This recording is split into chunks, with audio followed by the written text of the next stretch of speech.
Degree అందరూ ఇస్తారు. Career కి క్లారిటీ ఇచ్చేది మాత్రం కాన్ఫిడో. బెస్ట్ యూనివర్సిటీ సీట్ తో పాటు సెటిల్ అయ్యే స్కిల్ కూడా guarantee. Hi, welcome to iDream తెర వెనుక కథల కార్యక్రమానికి స్వాగతం. విశ్వవిఖ్యాత నట సార్వభౌమ డాక్టర్ పద్మశ్రీ నందమూరి తారక రామారావు. ఈ పేరుకి, ఆ మనిషికి తెలుగువారు, తెలుగు జాతి, తెలుగుతనం ఎప్పటికీ రుణపడిపోయి ఉంటుంది. ఆయన మన తెలుగువారు అవ్వడం మన అదృష్టం, మన తెలుగు సినిమా చేసుకున్న అదృష్టం.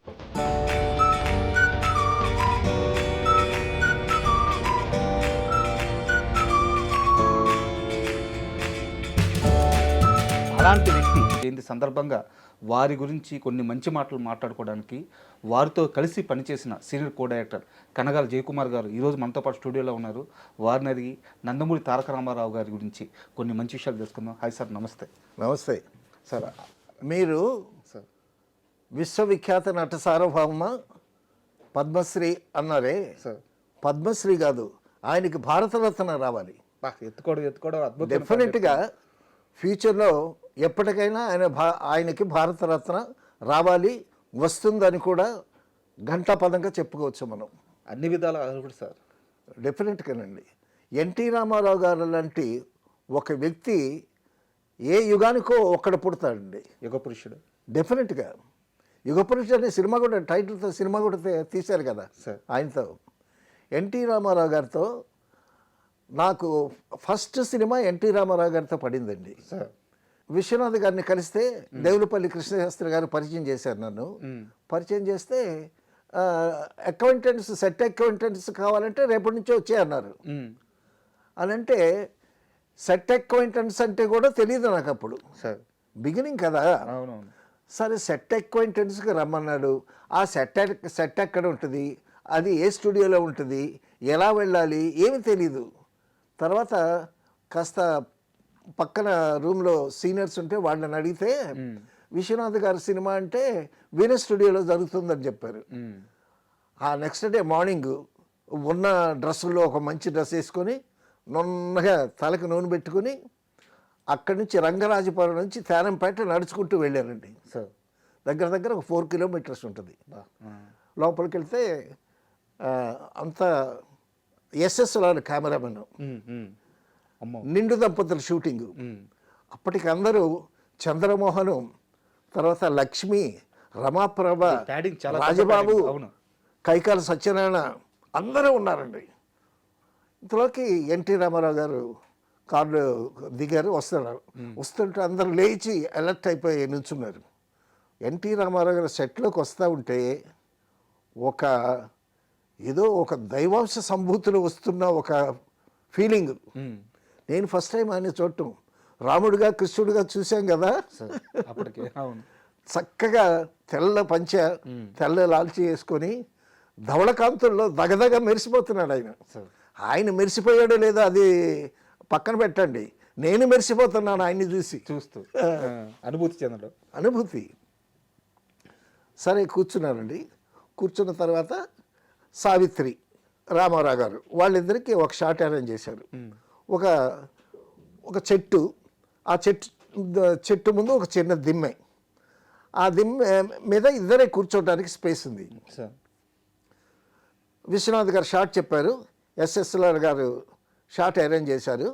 దిమ్మెలో లెఫ్ట్ సైడ్నేమో సావిత్రి గారు కూర్చుంటారు, ఈ పక్క స్పేస్లో రైట్ సైడ్ ఉన్న స్పేస్లో ఎన్టీ రామారావు గారు కూర్చుంటారు.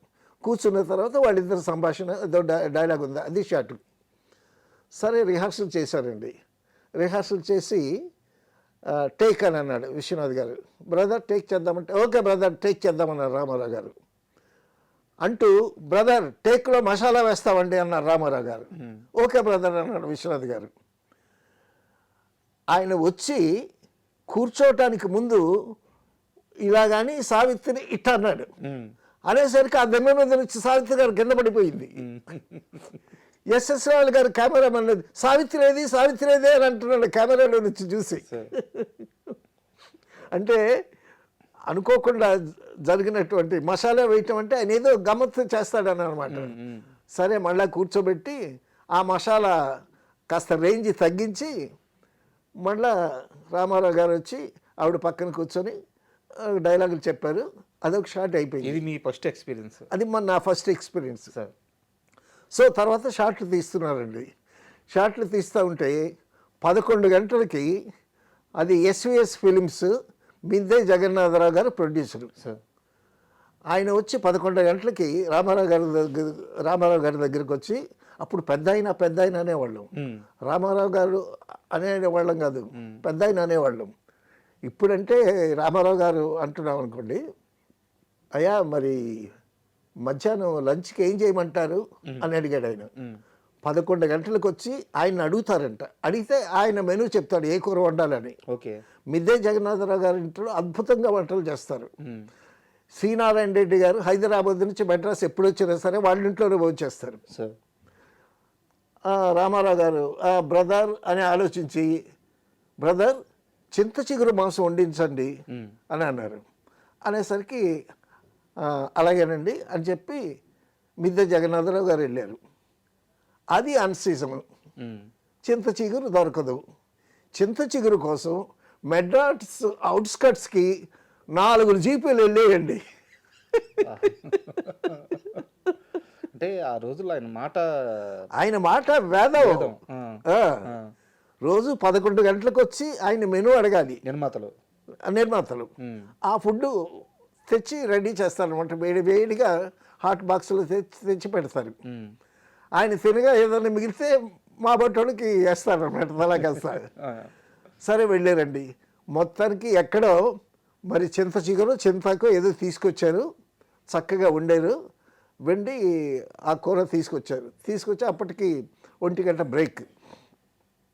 బ్రేక్ అయితే ఎన్టీ రామారావు గారు తినేసే వరకు కాస్త ఆగండి. సరే మేము కాసేపు ఆగాము. ఇంతలోకి ఎన్టీ రామారావు గారు తినేశారు. తినేసిన తర్వాత ఆ చింత చిగురు మాంసం కూర మా వరకు వచ్చింది.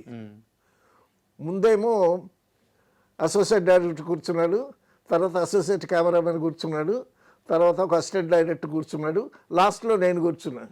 నేను అప్రెంటిస్ని కదా. సరే ఆ కూర అందరికీ వడ్డించారండి. ఆఖరికి నాకు వచ్చేసరికి ముక్కలేదు, ఇంత ఇగురు పడింది. మొక్కలేదు ఆకు వచ్చింది. అనంటే ఓహో నేను అప్రెంటిస్ కాబట్టి నాకు మొక్కబడలేదు, అసిస్టెంట్ డైరెక్టర్ తర్వాత మొక్కబడుద్ది అని అనుకుని ఆ రోజు ఆ విధంగా షూటింగ్ అయిపోయింది. ఆ రోజంతా సావిత్రిని చూడటం, రామారావు గారిని చూడటం, తర్వాత లక్ష్మి, చంద్రమోహన్, కైకాల సత్యనారాయణ వీళ్ళంతా. తర్వాత అండి నెక్స్ట్ డే షూటింగ్కి వెళితే నెక్స్ట్ డే షూటింగ్లో చాలా పెద్ద షాట్ అరేంజ్ చేశాడు ఆయన.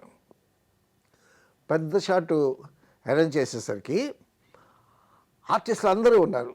ఎందుకంటే ఆర్టిస్టులు అందరూ ఉండేటప్పుడు అందరు కాంబినేషన్లో షాట్ తీస్తారు కదా జనరల్గా. అందులో ఏంటి, సత్యనారాయణకి రామారావు గారికి ఒక మాట మీద ఒక భేదం వస్తుంది. వచ్చేటప్పుడు సత్యనారాయణ గారేమో రామారావు గారిని ఇట్లా ఏదో అంటాడు. ఆ అనటంలో కొంచెం హార్ష్గా తగిలిందేమో, ఇదంతా షార్ట్ జరుగుతూ ఉంది, హార్ష్గా తగిలిందేమో. రామారావు గారు కథలో కూడా ఇన్ని కొట్టాలి. ఇక రామారావు గారు కొట్టడం స్టార్ట్ చేశారండి. దబా దబా దబా బాతున్నాడు సత్యనారాయణ గారిని. నిజంగానే రామారావు గారు దబా దబా దా బాతున్నాడు. సరే అంతా పెల్మెల్ అయిపోతుంది. సో కొంతమంది ఏమో యాక్షన్ అనుకుంటున్నారు, కానీ అక్కడ చూస్తే పరిస్థితి నిజంగానే ఉంది. సో ఆఖరికి ఏమైందంటే రామారావు గారు కొట్టిన తర్వాత రిలాక్స్ అయిన తర్వాత, అప్పటికి విశ్వనాథ్ గారు ఇంకా కట్ చెప్పట్లే, కెమెరా కట్ చెప్పట్లే. ఇంతలోకి గబుక్కున కెమెరా అసిస్టెంట్ వచ్చి కెమెరా స్విచ్ ఆఫ్ చేశాడు. చేసిన తర్వాత రామారావు గారు వెళ్ళి కుర్చీలో కూర్చున్నారు. సత్యనారాయణ ఏమో ఫ్లోర్ బయటకు వచ్చి ఒక చైర్లో కూర్చుని, ఆయన విగ్గంతా చెరిగిపోయి ఒగురుస్తూ ఉన్నాడు.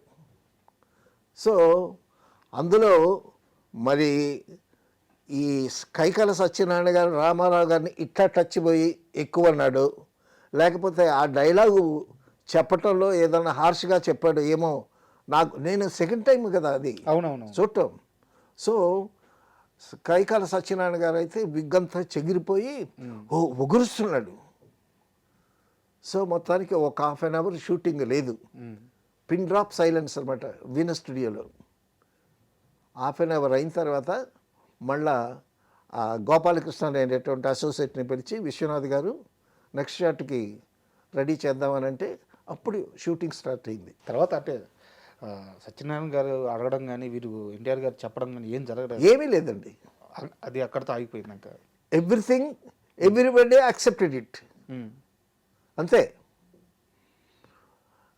తర్వాత అప్పుడు పెద్ద పెద్ద సీనియర్ లైట్స్ ఉండేవి కదా, సార్ ఈ లైట్ బాయ్ ఒక లైట్ తీసుకొని ఆ ల్యాడర్ ఎక్కి అక్కడ ఫిక్స్ చేస్తున్నాడండి లైట్, సీనియర్ పెద్ద లైట్. అక్కడి నుంచి పడిపోయాడండి అతను, అబ్బాయి పడిపోయాడు, లైట్ మ్యాన్ పడిపోయాడు. పడిపోయేసరికి లైట్స్ ఆఫ్ అని అన్నారు, లైట్స్ ఆగిపోయాయి, కరెంటు కూడా ఆఫ్ చేశారు. ఆఫ్ చేసిన తర్వాత గబుక్కున కొంతమంది అతని దగ్గరికి వచ్చారు. రామారావు గారు, మిద్దె రామారావు గారిని పిలిచి, ప్రొడ్యూసర్ని పిలిచి అతన్ని లేపి, పెద్ద దెబ్బలు తగల సార్, నేను చాలా ఇదిగా ఫీల్ అయ్యాను. నేను ఏమి దెబ్బలు తగిలేయాను, అవి జనరల్గా జరుగుతూ ఉంటాయంట. కొత్త కాబట్టి నాకు ఇది అనిపించింది. తర్వాత ఆ లైట్ బాయ్ని తీసుకెళ్ళి హాస్పిటల్కి తీసుకెళ్ళి ఏదో చిన్న చిన్న దెబ్బలు తగిలితే ఏదో ఇంజక్షన్ ఏదో మందులు ఏదో ఇచ్చి ప్యాచప్ చేశారండి. అది రామారావు గారితో ఫస్ట్ ఎక్స్పీరియన్స్. సత్యనారాయణని రామారావు గారు కొట్టడం చూసి నాకు భయం వేసింది. సత్యనారాయణనే కొడితే జయకుమార్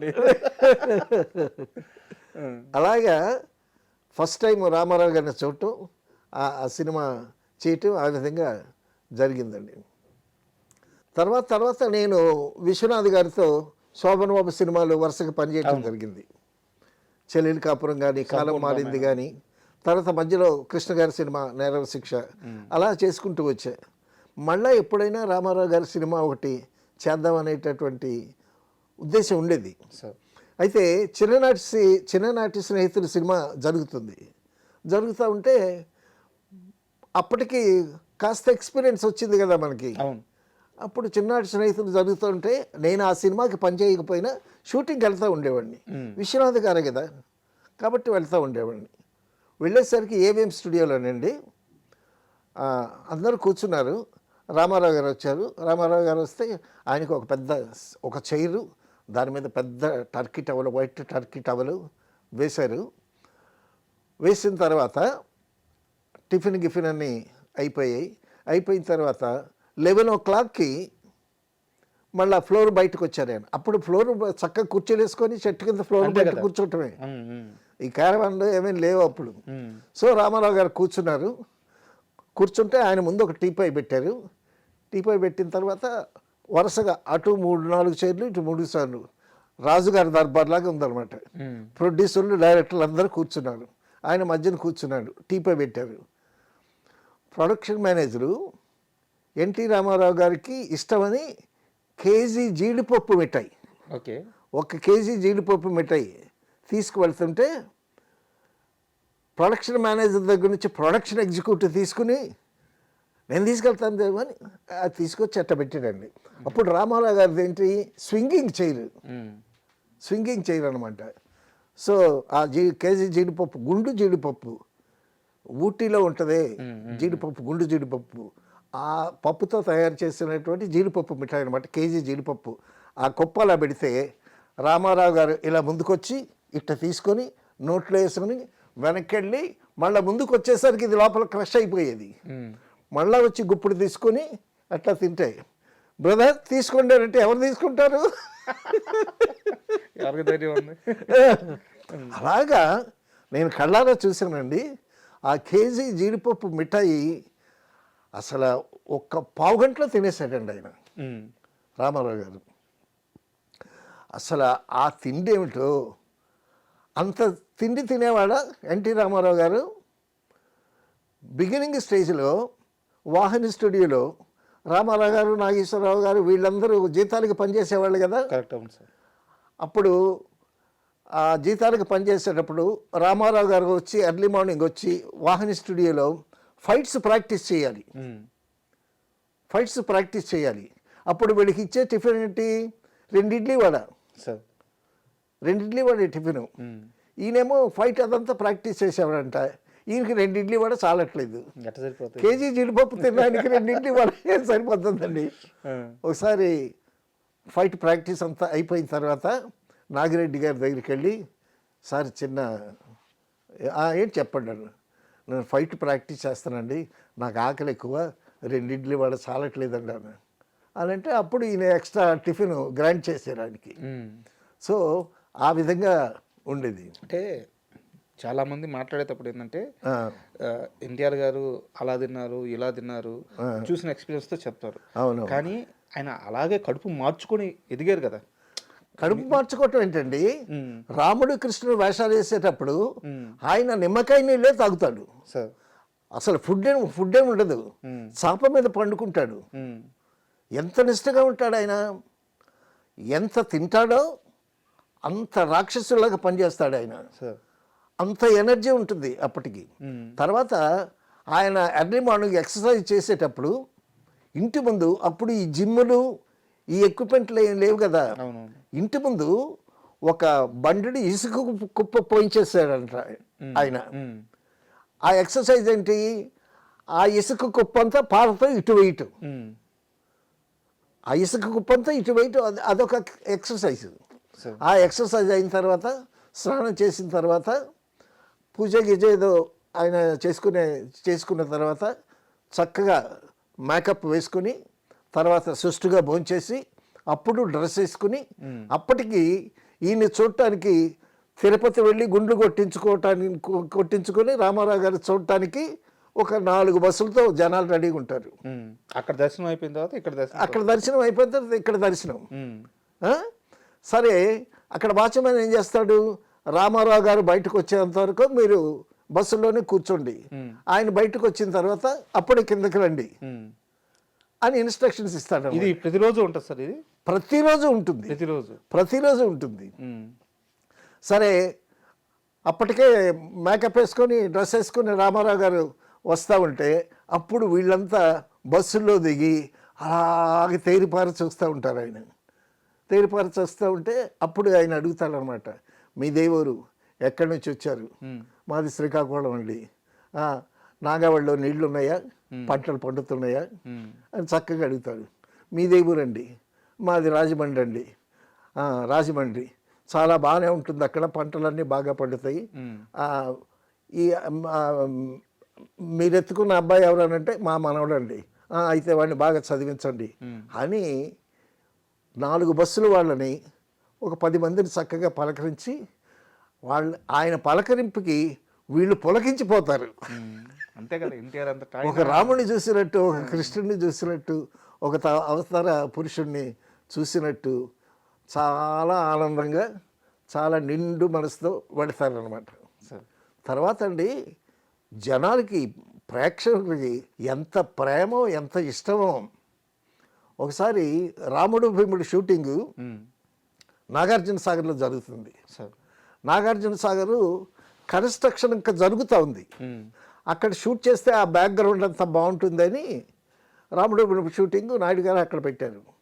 ఇక ఎన్టీ రామారావు గారు నాగార్జున సాగర్ షూటింగ్కి వస్తున్నారు అనేసరికి ఆ చుట్టుపక్కల ప్రజలు ఒక వేలు కాదు, 1,00,000 మంది ప్రజలు మూగిపోయారంట ఆయన చూడటానికి వచ్చేసరికి అప్పటికి అక్కడ పోలీస్ ఫోర్స్ కూడా కంట్రోల్ చేయడానికి పోలీసులకు ఏదో ప్రాబ్లం వచ్చింది. ఎందుకంటే పక్కనే ఏదో కెలామిటీ జరిగిందంట. ఆ పోలీస్ మెన్ అంతా అటు వెళ్ళారంట. ఇక్కడ పోలీస్ ఫోర్స్ కూడా లేదు.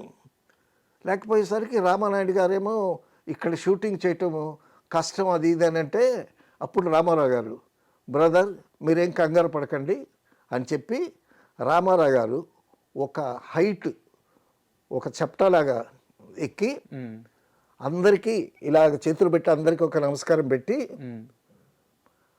బాబు మేము షూటింగ్ కోసం వచ్చాము, మీరు మమ్మల్ని చూడటానికి వచ్చారు, మమ్మల్ని చూశారు కదా అని మిగతా వాళ్ళని కూడా చూపించి, సో మీరు చూసి చక్కగా మీరు వెనక్కి వెళ్ళిపోండి, వెళ్ళిపోతే మా పని మేము చేసుకుంటాం అని అంటే ఇంతమంది జనాల్లో పిన్ డ్రాప్ సైలెన్స్ అనమాట. ఆయన మాట విని అలాగే వెనక్కి వెళ్ళారు. ఒక్క మాట, ఆయన మాట, ఆ మాటకి ఎంత విలువ, ఆ వ్యక్తి మీద ఎంత ఆరాధనా భావం. ఇంకే కదా సార్ దేవుడు అంటే. అసలు ఒకసారి నేను రైల్వే స్టేషన్, మెడ్రాస్ సెంట్రల్ స్టేషన్లో చూశానండి. నేను స్టేషన్కి వెళ్ళాను, మా బ్రదర్ వస్తాడని రిసీవ్ చేసుకోవడానికి. ఇంతలోకి తప్పుకోండి అంటున్నారు. ఏంటని నిలబడి చూస్తే రామారావు గారు ఫస్ట్ క్లాస్ నుంచి దిగి నడిచొస్తూ ఉంటే అసలు స్పెల్ బౌండ్ అనమాట. నేనేంటి, ఆ ప్రయాణికులందరూ ఆగి చూస్తున్నారు రామారావు గారు. ఆయన నడక, పంచికట్టు, మంచి చక్కని తెల్లటి లాల్చీ వేసుకుని ఆయన మామూలుగా వస్తున్నాడు. ఆయనకు మామూలే, ఆయన మామూలు, చూసే వాళ్ళకి మామూలు కాదు కదా, చూసేవాళ్ళకి మామూలు కాదు కదా. సో అటువంటి పర్సనాలిటీ. తర్వాత అండి, అంత పర్సనాలిటీలోనూ ఆయన వ్యక్తిని గౌరవించడం ఆయన్ని చూసి నేర్చుకోవాలండి. సి నారాయణ రెడ్డి గారిని పాటలు రాయమంటే నారాయణ రెడ్డి గారు ఒక కండిషన్ పెట్టారు. ఏమండి, నేను ఒక సినిమాకి అన్ని పాటలు రాసి ఆ విధంగా ప్రవేశించాలనుకుంటున్నాను అని అంటే, అలాగే బ్రదర్, పాటలన్నీ మీరే రాయండి అని చెప్పి సి నారాయణ రెడ్డి గారిని ఇన్వైట్ చేశారు రామారావు గారు. సి నారాయణ రెడ్డి గారు హైదరాబాద్ నుంచి మెడ్రాస్ ట్రైన్లో వస్తున్నాను. అప్పుడు సి నారాయణ రెడ్డి గారిని రిసీవ్ చేసుకోవటానికి ఎన్టీ రామారావు గారు త్రివిక్రమరావు గారిని తీసుకుని, గుమ్మడి గారిని తీసుకుని వెళ్ళారు. 2 కార్లు తీసుకుని స్వయంగా వారే వెళ్ళారు. స్వయంగా ఆయన వెళ్ళారు. నారాయణ రెడ్డి గారు వస్తే ఆయన్ని రిసీవ్ చేసుకొని, బ్రదర్, ఇది నేను ఎప్పుడు వాడే కారు, ఇది మన కారే, నేను షూటింగ్కి వెళ్తాను ఈ కార్లో, రోల్స్ రాయిస్ కారు అనుకుంటా, ఓల్డ్ మోడల్ రోల్స్ కారు. తర్వాత ఈ కారు, మీరు ఏ కారులో కూర్చుంటారు అని అడిగారంట. అని అంటే, మీరు రోజు షూటింగ్కి వెళ్ళే కారులోనే కూర్చుంటారంటే నారాయణ రెడ్డి గారు వచ్చారు. వచ్చిన తర్వాత అప్పుడు ఒక పాట ట్యూన్ చేశారు. ఆ ట్యూన్కి ఈయన సాహిత్యం రాశాడు, పాట ట్యూన్ అయిపోయింది. కానీ 2వ పాట ముందుకు వచ్చింది. అదే నన్ను దోచుకుందు ఒకటే వన్నెల దొరసాని. ఆ పాట మొట్టమొదటి నారాయణ రెడ్డి గారు రాసినటువంటి పాట. ఆ పాటతో ఆయన ప్రస్థానం మొదలైంది. తర్వాత ఎన్టీ రామారావు గారి సినిమాలో ఎన్నిటికో ఆయన పాటలు రాశాడు. ఆయనకి సరస్వతి పుత్రులు అంటే ఎంత ఇష్టం అంటే, అవునవును, ఇప్పుడు మీరు చెప్పిన సినారయ్య గారి ఉదాహరణ కానీ, పరుచూరి బ్రదర్స్ ఉదాహరణ కానీ, నేను వేటూరి సుందరరామూర్తి గారి అబ్బాయిని ఇంటర్వ్యూ చేశాను. వారు చాలా మంది తెలియని ఒక విషయం చెప్పారు. వేటూరి గారి చేత పాటలు రాపించాలని చెప్పి ఆయన ఇండస్ట్రీలోకి రాకముందు దగ్గర బంధువుల ద్వారా ఆయన్ని పరిచయం చేస్తే ఆయన ఇంటికి పిలిచి కూర్చోబెట్టి అవునవును 1కి 3 సార్లు చెప్పారు. ఆయన జర్నలిస్ట్గా పనిచేస్తున్నారు. అవునవును, లేదు నువ్వు పాటలు రాయగలవు, నువ్వు రా, నా పాటలు ఇస్తాను, నీకు పాటలు వస్తాయని చెప్పి చాలా ఫోర్స్ చేసి వేటూరి గారు సినిమా ప్రస్థానం మొదలవడానికి కూడా కారణం ఎన్టీఆర్ గారేనండి. అవునవును. తర్వాత ఒక పాట కోసం అని వేటూరి సుందరరామూర్తి గారు ఇంటికి వెళ్ళారు హైదరాబాద్లోనే. వెళితే నువ్వు ఇక్కడే ఉండు, నేను ఎన్టీ రామారావు గారి దగ్గరికి వెళ్ళి వస్తాను అని ఒక బ్రీఫ్ కేసు ఓపెన్ చేసి చూపించాడు. నాకెందుకు చూపిస్తున్నాడు అర్థం కాల. బ్రీఫ్ కేసు ఖాళీగా ఉంది. అట్నుంచి వచ్చిన తర్వాత బ్రీఫ్ కేసు తెరిచి చూపించాడండి. అప్పటికి సీఎం అయ్యారు రామారావు గారు. బ్రీఫ్ కేసు నిండా నోట్ల కట్టలండి, అన్ని కట్టలు నేను ఎప్పుడు చూడాలి. అంటే వేటూరి సుందరరామూర్తి గారు పెడితే ఆ బ్రీఫ్ కేసు నిండా కట్టలు నింపి పంపాడు రామారావు గారు. మీరు అన్నారే సాహిత్యం అన్నా, సాహితీకారులన్నా ఎంత అభిమానం, ఎంత ప్రేమ. తర్వాత ఒక సినిమాలో కర్ణుడు క్యారెక్టరైజేషన్ గురించి మోదుకూరి జాన్సన్ గారు ఒక చక్కగా రాశారంట ఒక సీను. రాస్తే చాలా ముచ్చటపడ్డాడు రామారావు గారు. బ్రదర్, మేము దానవీర కర్ణ తీస్తున్నాము, దానికి మీరే డైలాగులు రాయాలి అని అన్నారంట రామారావు గారు. అంటే ఒక కర్ణుడు క్యారెక్టరైజేషను ఒక క్యారెక్టర్కి ఆపాదించి రాయటంలో అంత బాగా రాశాడని. అది ఒక్క సీనే అని అంటే అప్పుడు మోదుకూరి జాన్సన్ అన్నాడంట, సార్ మీరు దానవీర కర్ణ చేస్తే నేను రాయటం ఓకే, నాకన్నా ఆ సినిమాకి బాగా న్యాయం చేసేటటువంటి ఇంకా గొప్ప కవి ఉన్నాడండి, ఆయనే న్యాయం చేస్తాడు అని అన్నారు. ఎవరంటే ఆయన కొండవీటి వెంకట కవి గారు అని మధుకూరి జాన్సన్ గారు చెప్పారు. ఏవి డైలాగులు సార్, ఏవి డైలాగులు. ఆయన కొండవీటి వెంకట కవి గారు ఎక్కడ గుంటూరు దగ్గర సాంస్క్రిట్ కాలేజ్ ప్రిన్సిపాల్గా చేస్తున్నాడు ఆయన. Okay. Sanskrit college principal. Ramarao గారు ఆయన్ని సంప్రదించి, సార్ దానవీర సూరకర్ణ చేస్తున్నానండి, మీరు మీరు డైలాగులు రాయాలి అంటే, నేను రాయను అన్నాడు ఆయన. నేను రాయనండి అని అన్నాడు. అనంటే మళ్ళీ కొన్నాళ్ళు పోయిన తర్వాత మళ్ళీ ఆయన్ని సంప్రదించి, ఏమండి దానవీర సూరకర్ణ సబ్జెక్ట్కి మీరే గొప్ప న్యాయం చేస్తారని నాకు నమ్మకం, నేను విన్నాను, మోదుకూరి జాన్సన్ గారు కూడా చెప్పారు, ఒకటి చెప్పటం కాదండి, మీ ప్రతిభ గురించి నేను విన్నాను, మీరు తప్పకుండా రాయాలి అని అంటే అప్పుడు ఓకే అన్నాడు ఆయన. కొండవీటి వెంకటరావు గారు ఆయన ఇన్వైట్ చేశారు, నారాయణ రెడ్డి గారిని ఇన్వైట్ చేశాడు, కొండవీటి వెంకటరావు గారిని ఇన్వైట్ చేశాడు. తర్వాత వేటూరి సుందరమూర్తికి ప్రస్థానం ఎన్టీ రామారావు గారితోనే మొదలైంది. సో సాహిత్యం అన్నా, సాహిత్యకారులన్నా, కవులన్నా ఎంత ప్రేమో ఆయనకి. ఎవరైనా అంటే ఆయనతో కలిసి పనిచేసిన వారైనా, సినిమా ఇండస్ట్రీ నుంచి బయట ఉన్న వాళ్ళైనా సరే, ఎవరైనా ఒక సొంత ఇల్లు కొనుక్కున్నారంటే ఆయనకి అమితమైన ఆనందం అంట. అవునవును. తర్వాత అండి అక్కడ పెద్ద ఆయన అనేవాళ్ళు, ఇండస్ట్రీకి పెద్ద దిక్కు అనమాట. ఆయన హర్నాథ్ చేత రాముడు వేషం వేయించాడు.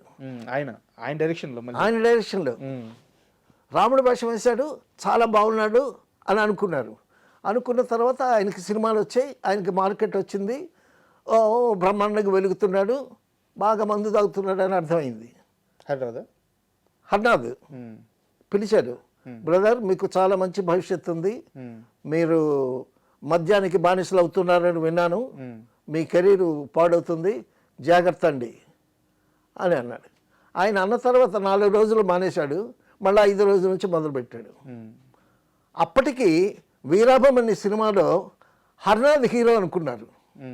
హర్నాథ్ని బుక్ చేశారు. ముందు బుక్ చేసేసరికి ఈయన ఇట్లా తిరుగుతున్నాడని తెలిసి అప్పుడు రామారావు గారు కాదండి శోభన్ బాబుని పెట్టండి అని శోభన్ బాబు గారిని రికమెండ్ చేయటం జరిగింది. అంటే హర్నాథ్ అంటే వారి వ్యక్తిగత జీవితం, దానికి మనం ఏం చేయలేం కానీ ఆయన అవకాశం ఇచ్చి ఆయన స్టార్డమ్ తీసుకొచ్చిన మనిషి కూడా అవునవును చెడిపోతున్నాడంటే పిలిచి మాట్లాడడం, డెఫినెట్గా మనిషి యోగక్షేమాలు అబ్జర్వ్ చేయడం. అవునవును అంత పెద్ద స్టార్గా ఉంది. అవును. తర్వాత అండి ఏదన్నా ప్రొఫెషన్కి ఒక డిసిప్లిన్ ఉండాలండి. తర్వాత నేను చూశానండి మెడ్రాస్లో ఫ్లోర్లోకి ఎంటర్ అయ్యేటప్పుడు ఆర్టిస్టులు ఆ ఫ్లోర్ని ఇలా అనుకుని ఎంటర్ అయ్యేవాళ్ళు. అది అంతా ఆ డిసిప్లిన్ అంతా రామారావు గారు, నాగేశ్వరరావు గారి నుంచి వచ్చింది. ఆయన ఎంత పెద్ద స్టార్ అయినా రామారావు గారు తర్వాత డైరెక్టర్కి ఎంత రెస్పెక్ట్ ఇస్తాడో ఆయన, అలాగే తోటి నటినట్లకి ఎంత రెస్పెక్ట్ ఇస్తాడు, భానుమతి గారిని ఎంత రెస్పెక్ట్ ఇస్తాడు ఆయన. తాతమ్మ గారి సినిమాకి భానుమతి గారు వస్తే ఆవిడ షాట్లను ముందు తీసేసి ఆవిడని పంపించేటప్పుడు కారు వరకు వెళ్ళి ఆవిడకి టాటా చెప్పి ఆవిడ వెళ్ళిన తర్వాత లోపలికి వచ్చేవాడు ఆయన. తర్వాత మంగమ్మ గారి మనవడైన బాలకృష్ణ గారు పనిచేసింది. అవును, మంగమ్మ గారు, భానుమతి గారు ఉన్నారు అందరూ.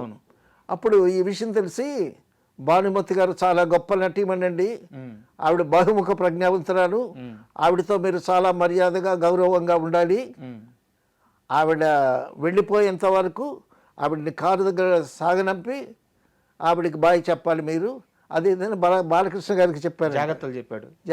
అయితే సార్ ఇది నిజమో అబద్ధమో నాకు తెలియదు, నేను ఒక దగ్గర విన్నాను, మీలాంటి పెద్దలు క్లారిటీ ఇస్తే ఇది కాస్త నిజమేదో తెలుస్తుంది. ఇదే మంగమ్మ గారి మనవడు సినిమాకి భానుమతి గారు ఉంటారు. సో బాలకృష్ణ ఆమె మనవడుగా చేస్తే ఆమె ముందు ఎవరు అంటే ఎన్టీఆర్ గారు చెప్పేది ఏముంది, అంటే భానుమతి గారి గురించి కొత్తగా చెప్పేది ఏముంది, ఎన్టీఆర్ గారు చెప్పినా ఇంకో ఆర్టిస్ట్ చెప్పినా ఆమె ముందు ఏ యాక్టర్ కానీ ఎవరు కానీ ఆమె ఆరా ముందు నిలబడలేరు. అవును. ఎన్టీఆర్ ఏఎన్ఆర్ లాంటి వాళ్ళ వారికి సాధ్యమవుద్దాం, రంగారావు గారు అలాంటి వాళ్ళు సాధ్యమవుద్దాం. అవును. బాలకృష్ణ గారిని ఆ సినిమా చేయొద్దు, భానుమతి గారి ముందు ఎవరు ఆనము, నీ కెరీర్కి ఉపయోగపడదని ఎన్టీఆర్ గారు ముందు హెచ్చరించారని నేను విన్నాను. నిజమా అబద్ధమా? అది నిజమో అబద్ధమో నాకు తెలియదు, కానీ నేను విన్నది మాత్రం ఇది. ఓకే. ఎందుకంటే భానుమతి గారు ఆవిడ ప్రభంజనం, ఆవిడ ప్రభావం, ఆవిడ ప్రతిభ అందరికీ తెలిసింది. ఆవిడ విషయంలో చాలా జాగ్రత్తగా ఉంటారు. పెద్ద హీరోలు కూడా జాగ్రత్తగా ఉంటారు. సో ఆ జాగ్రత్తతో తర్వాత భానుమతి గారు అంటే ఎందుకు అంత జాగ్రత్తగా ఉంటారంటే, ఇక్కడ ఒక విషయం చెప్పాలి మీకు.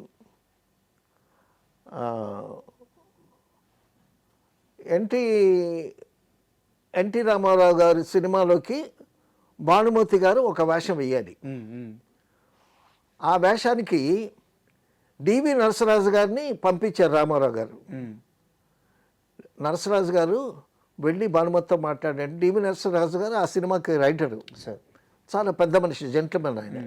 సో ఏ ప్రొడక్షన్ మ్యాన్ పంపించకుండా పెద్దరికంగా ఉంటుందని ఈయన పంపించారు. పంపించి ఏమండి